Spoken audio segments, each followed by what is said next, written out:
I swear, man, like, Type Soul hasn't even been out for a month, and they're already racing with Deepwoken to see who can kill their game first. First, it was like the 5 spins from the code, which was already crazy. But what was even crazier is that they doubled down. Talking about some spins are easily farmable in game. Where? Show me where? Where can I farm spins in game? Show me, please.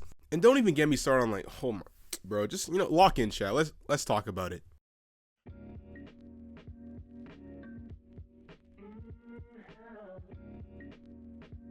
So if y'all been, if y'all been living under a rock, Type Soul updated recently. And the community reception to this update, or I guess the last 2 updates, has been really negative. You can chalk it up to just kids on Roblox being kids, but I feel like reception on this level of negativity is just like, it's indicative of something. Me personally, the discourse I've seen, at least in the Discord, has ranged from people saying like, this is the worst update ever, to like, the game is dead, to like, the devs betrayed their community.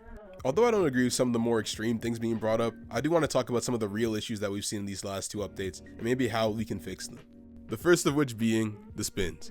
Now before we talk about spins, we gotta like talk about how Type Soul works as a game. Essentially in Type Soul, you don't earn your abilities, you spin for them. Because in 2024, everything is Genshin Impact, where you just gamble to make yourself more powerful. Now the spin system in and of itself isn't really a problem. The problem is how predatory and just like unfair it is. Not only are like the legendaries weighted extremely low and the commons are weighted extremely high, like I'm talking 97 to 3%, but also the fact that there's no pity or guarantee that you'll ever get anything, so you could just spin and gamba forever and nothing. I myself dumped 300 rolls into my Quincy and I didn't pull a single legendary clan or shrift. So like needless to say, this system is awful, and it's only really held together because the devs just give out an obscene amount of spins and codes. Or like, they used to, I guess. Even with the codes, like, if you get unlucky, which is gonna happen 97% of the time, since there's no reliable way of farming spins in game, you're basically just hoed until the next code drops. Which is probably why the spin change came as such a shock to people. I'm pretty sure the devs know that their spin system is completely awful, and it's literally balanced around the fact that they give out like 65 spins per code, because otherwise no one would have anything good. It also doesn't help that the abilities in this game are really top heavy. Like there are outliers, but generally the abilities that are legendary tend to be a lot better than the abilities that aren't legendary.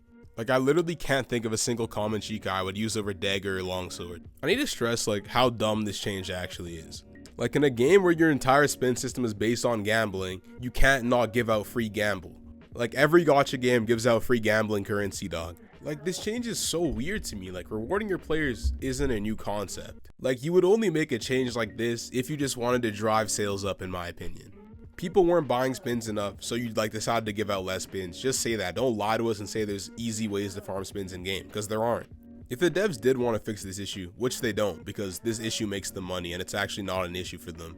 But if they did, I would add just more rarities. I think that would fix it pretty quickly. And have these rarities actually escalate in pull value. So it wouldn't just be common 97% and then legendary 3%, because that feels bad when you get a bad thing 97% of the time.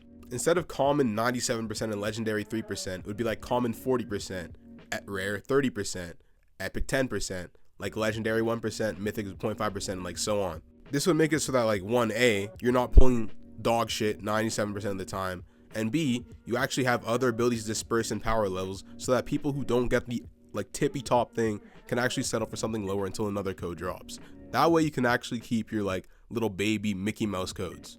But like I said, that change is never coming. The next update I want to talk about is the AFK world.